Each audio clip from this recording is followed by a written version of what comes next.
करने के लिए।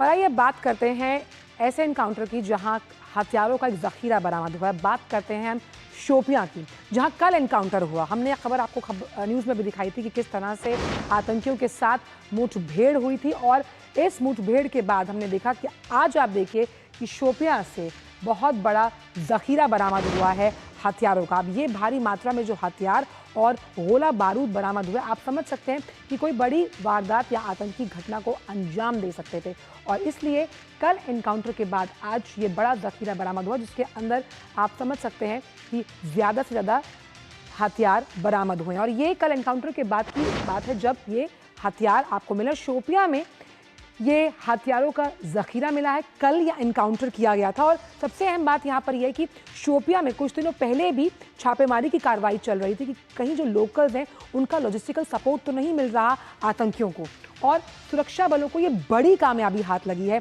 क्योंकि इन हथियारों की जो बरामदगी है, आप समझ सकते हैं कि अगर ये आतंकियों के पास रहते तो कोई बड़ी वारदात को अंजाम दिया जा सकता था। कल शोपियां में मुठभेड़ हुई थी, जहां हमने देखा कि ये एनकाउंटर चल रहा था। और इस वक्त जो शोपियां का पूरा इलाका है, उसकी भौगोलिक स्थिति को समझने की कोशिश करें तो जंगल के रास्ते घुसपैठ करना आसान है। लश्कर तोयबा के 3 आतंकी ढेर किए थे सेना ने, और मारे गए आतंकियों के पास से मिला है ये हथियारों का बड़ा जखीरा।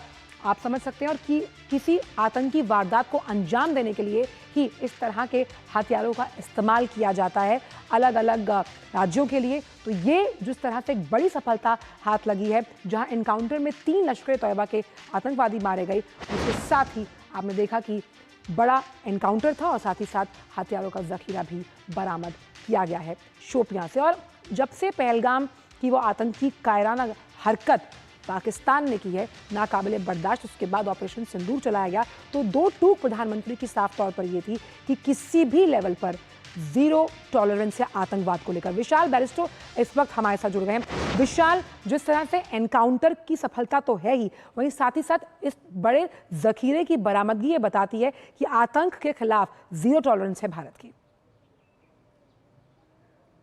बिल्कुल ठीक कहा आंचल आपने, और मैं आपको ये बता दूं कि अभी भी रेड अलर्ट है, हाई अलर्ट है कश्मीर के अंदर। हमने ऑपरेशन सिंदूर खत्म नहीं किया है, ऑपरेशन सिंदूर जारी है। उसके अलावा जो मैं हाई अलर्ट की बात कर रहा हूँ, जिस रेड अलर्ट की मैं बात कर रहा हूँ, तो उसमें जम्मू कश्मीर पुलिस, बीएसएफ और हमारी जो सीआरपीएफ है, उसको बिल्कुल क्लियर इंडिकेशंस है कि अभी आपको किसी भी तरह की ढिलाई नहीं बरतनी है, क्योंकि भारत 2 तरफा लड़ाई लड़ रहा है। एक तो दुश्मन से जो सीमा के पार से हमला करने की कोशिश करता है, वहाँ से आतंकवादियों की घुसपैठ कराने की कोशिश करता है, और एक जो यहाँ के जो लोकल्स हैं, जिनको लश्कर तैयबा ने अपना बना लिया है, अब वो उसके इशारे पर नाचने लगे हैं। जो 3 आतंकवादी ढेर किए गए लश्कर तैयबा के, उसमें शाहिद अहमद कुट्टे, ये शोपिया का रहने वाला है और लश्कर तैयबा का कमांडर है। ये मैं लिस्ट आपको बाद में बताऊंगा कि क्या क्या हथियार पकड़े गए, लेकिन ये लोकल रिक्रूटमेंट्स भी करता था। तो ओवरग्राउंड वर्कर्स होते हैं, जो आपके इन्फॉर्मर्स होते हैं, लेकिन ये हार्ड कोर टेररिस्ट तैयार करता था, इसलिए इसका मारा जाना बहुत ज़रूरी था। कुछ दिनों पहले इसके मकान को जमींदोज किया गया था। और अब बात कर लेते हैं कि क्या क्या इस लिस्ट में क्या क्या पकड़ा गया है।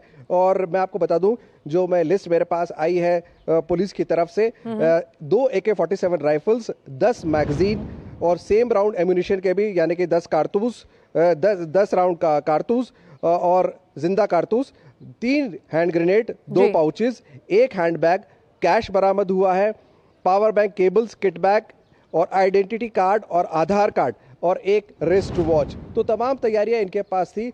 ये हथियार जो पकड़े जाने थे, इसका एक साफ अंदेशा जो था सिक्योरिटी फोर्सेस को और इंटेलिजेंस फोर्सेस को, एक स्ट्रॉन्ग इंटेल इनपुट था। और मैं आपको ये बता दूं कि जो हमारे पास रिलीज आई है जम्मू कश्मीर पुलिस की, उसमें ये साफ कहा गया है कि लोकल्स का काफी सपोर्ट था। इसी पर एक सवाल है विशाल मेरा, कि कुछ दिन पहले इस एनकाउंटर से 2-3 दिन पहले शोपियां में स्पेशल इन्वेस्टिगेटिंग टीम ने छापेमारी की, यही पता लगाने के लिए कि किस तरह से वहां के लोकल्स जो हैं वो लॉजिस्टिकल सपोर्ट दे रहे हैं, इस तरह की आतंकी घटनाओं के आकाओं को मददगार साबित हो रहे हैं घाटी में शांति फैलाने के लिए।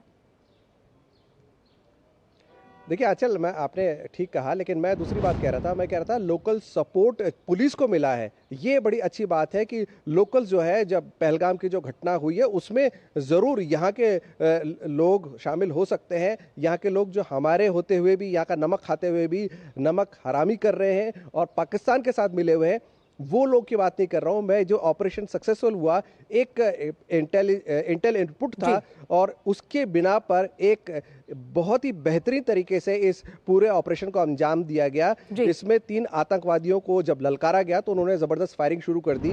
तो इसमें आसपास के मकानों में, आसपास के लोगों को, आसपास की आवाम को जानो माल का नुकसान ना हो, इसका खास ख्याल रखा गया।